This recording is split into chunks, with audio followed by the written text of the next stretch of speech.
Hey guys, what's up? It's Steven. I'm here for Placid5, and today we're going to be doing a deep dive analysis of the movie Nope that just came out by director Jordan Peele.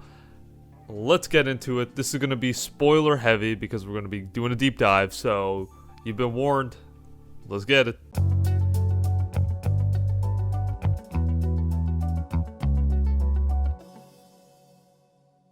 Alright, so quickly to just set the stage and just have some simple backstory before I go into analysis, I will be going into the themes, symbolism, things I picked up, and things that I noticed in the theater and just through research as well.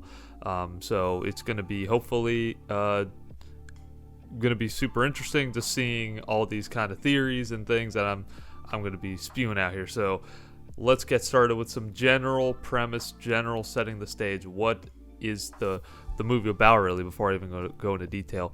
Basically, the most simple, bare bones idea of it is characters OJ and Emerald Haywood get left with this company, this horse usage company, where they go to film sets and people come to them to basically use their horses in their movies.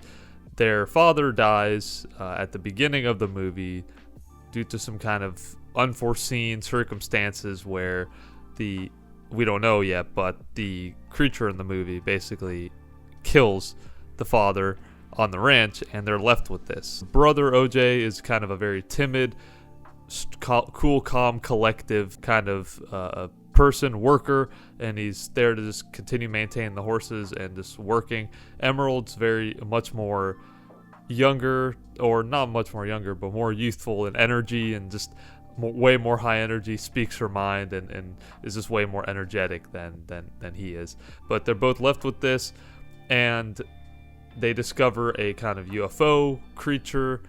Well, it's established that it's actually a creature, not a spaceship, but from the start it seems to be like some kind of an extraterrestrial type entity. And they spend most of the movie with a small group basically trying to get the Oprah shot, they call it, the perfect shot of this creature in attempt to basically become famous, get more eyes on them and their company. Not so much the company, I feel like it's more to get eyes on themselves and for them to become famous and blow up, essentially. So the general kind of theme in this movie is the idea of a spectacle and the negative aspects that come with it. The movie opens with a quote that goes, "I will cast abominable filth upon you, make you vile, and make you a spectacle." Now, at first I was confused, at least, like, what does that mean? But if you catch the very last part, the most important part is, "and make you a spectacle." That kind of encompasses what the movie is really going to be talking about, really subliminally. It's not really straightforward, but that's where the symbolism comes in hand. But so there are three animal elements in this movie. First are the horses. So this is the common thread through the movie. The movie is divided into chapters with the horses' names, such as Lucky, Ghost, Jean Jacket, Clover.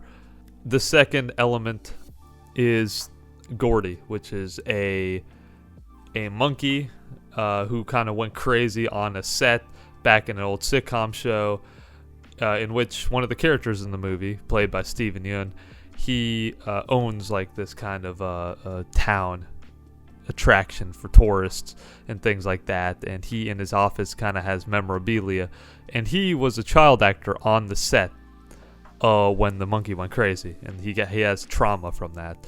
So that's the second element, and one of my favorite elements of the movie, which is this monkey they continue cutting back to every once in a while.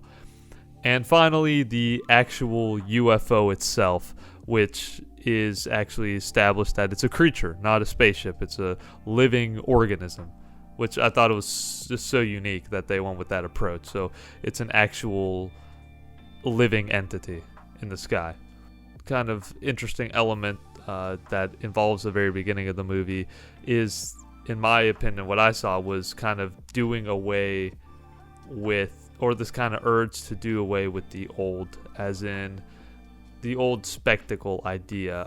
The movie starts off with basically their father getting killed on the ranch, and the creature, basically, unbeknownst to us at that moment, because the creature hasn't been established, kind of shoots out just shrapnel and debris that it's kind of sucked up in the past, and shoots it out onto the field. It injures the horse. It doesn't really actually injure the horse. It just penetrates like a little piece of the horse, but it kills the father. The father dies. So that was a calculated hit. That was that wasn't by mistake. That was supposed to be a calculated hit. And I think it's kind of speaking to the idea of, because that father was the oldest kind of entity in that long generation of this company. So at the beginning of the movie, it's established that their great-great-great-grandfather was the jockey on the horse of the first ever motion picture clip or element that was recorded in history, was a man on a horse, basically. And the man on the horse was the great-great-great grandfather of the characters, the Haywood family, and which establishes that they've been having this kind of industry or been with horses for generations, and probably been in the Hollywood sphere for generations, and it's been going on and on and on for a long time, and until right now we have the current characters that I think that they're alluding to at the beginning of the movie is doing away with the old, doing away with this generation of just spectacle, basically. And it's a creature. It was a calculated hit, basically.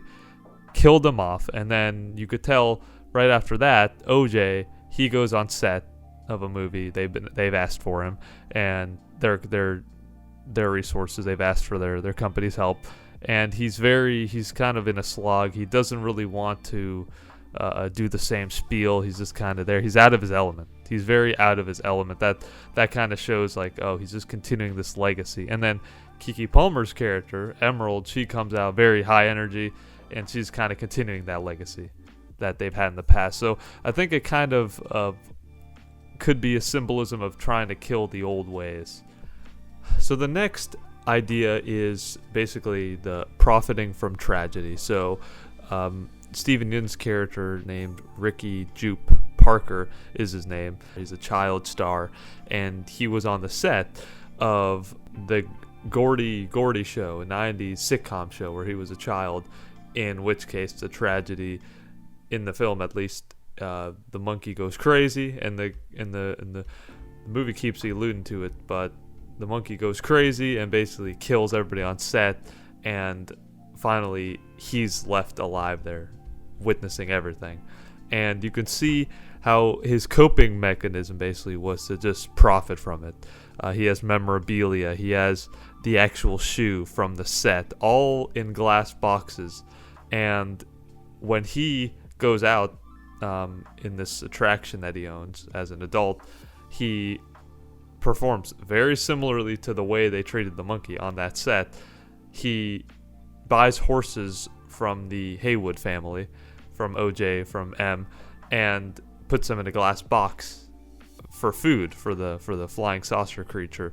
So everything's in a glass box. Everything's supposed to be spectated. Everything's supposed to be seen, and he profits from this. And you could tell this is how he's doing the very thing that he saw them do, basically, and it's almost a mockery. He talks about an SNL skit. He talks about a couple paid $50,000 to stay in that room for a night. Like he's holding on to this tragedy of the past, and I guess it's adding to that kind of spectator view of just profiting off it, even after tragedy.